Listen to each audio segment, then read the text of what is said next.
After the worst terrorist attack in U.S. history, Americans turned for hope and reassurance to a recently elected president many had thought was unprepared for the office.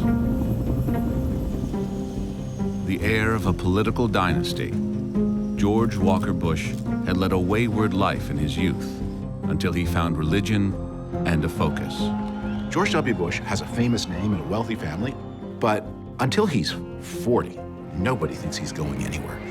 Thank you, brother. After 2 terms as the governor of Texas, he became president in 2000, following a controversial election victory.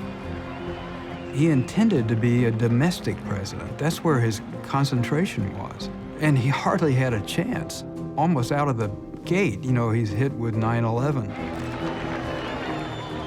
Standing atop the rubble of the World Trade Center in New York, just days after the attack, Bush conveyed strength in the face of fear.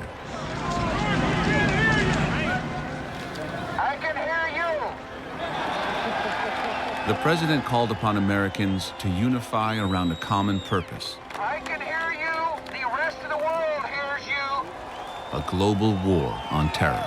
And the people who knock these buildings down will hear all of us soon.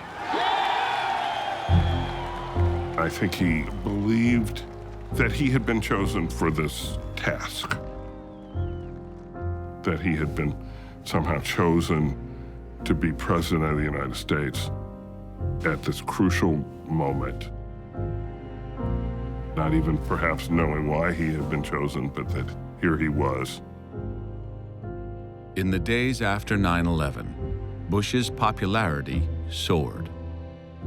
Then a series of major crises and fateful decisions unleashed forces that would shake his confidence and change the course of his presidency.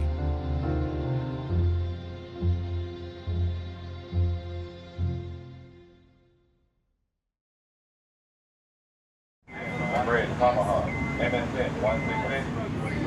3, 2, 1, launch.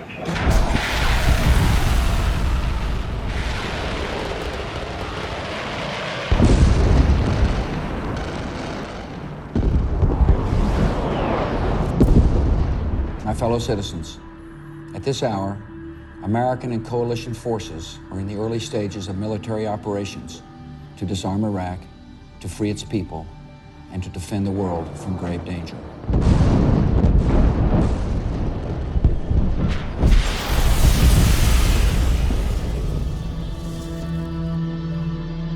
On March 19, 2003, President George W. Bush announced the start of the war in Iraq. The air bombardment continued overnight. Then, 50,000 ground troops, led by the 1 Marine Expeditionary Force and the Army's 5th Corps, swept into Iraq.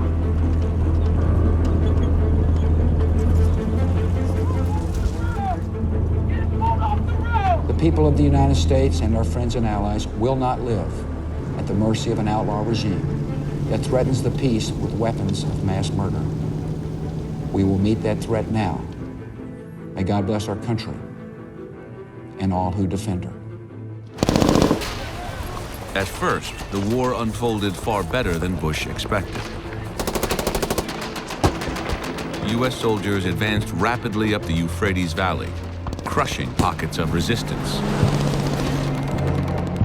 This entire campaign is like none other in U.S. military history.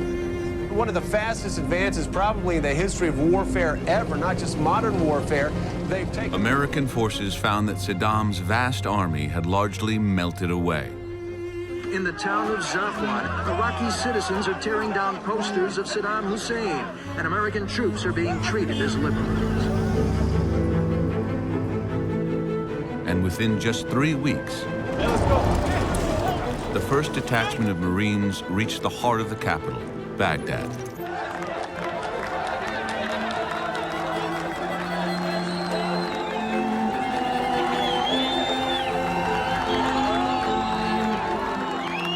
There's no TV in the Oval Office, so I went to the outer Oval and there's a TV in there. And I could see the rope around Saddam's statue and the tank pulling it over. And I said, President, you should watch this.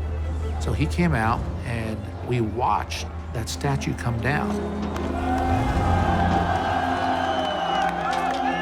The president was interested in seeing how the crowd wanted the statue down. He took it in as a pretty important moment, but he didn't say much.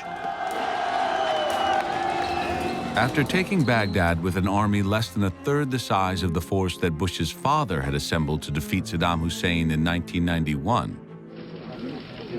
the mood in the administration was euphoric. The scenes of free Iraqis celebrating in the streets are breathtaking.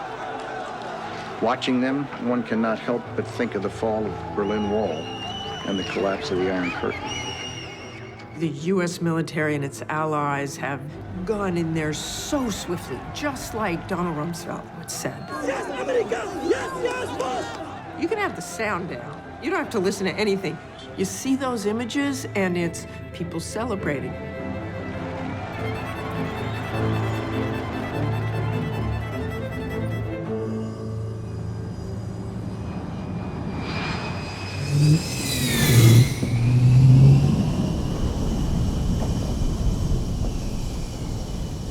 On May 1st, a buoyant George Bush flew out to the USS Lincoln, moored just off the coast of San Diego, to salute returning troops.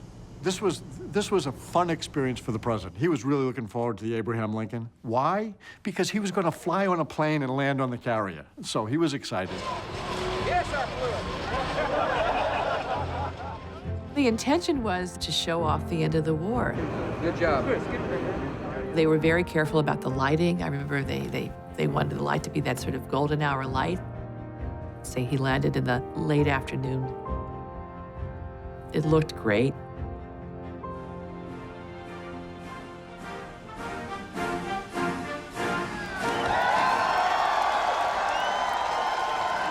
Major combat operations in Iraq have ended. In the Battle of Iraq, the United States and our allies have prevailed. Though the president did not say so in his scripted remarks, a large banner behind him proclaimed the war over. Bush makes a speech, and the speech wasn't quite as triumphal as the setting, but what people remember is the setting. Within weeks, however, the situation on the ground in Iraq had already taken an unanticipated turn. What we'd been told to expect is we're going to defeat the Iraqi army. Many of them will come over to our side because they will welcome us. And instead, of course, the minute Saddam left, his subordinates left, then their subordinates, and ultimately all order, all government collapsed. We had been told there would be some Iraqi generals that would wave the white flag and come in behind us and say, we'll direct traffic, we'll turn the water on, we'll keep the electricity going. And the bureaucrats were good bureaucrats, and they would show up and do their job. And the truth is, the white flags didn't get waved, the troops didn't show up, and the bureaucrats didn't return to work.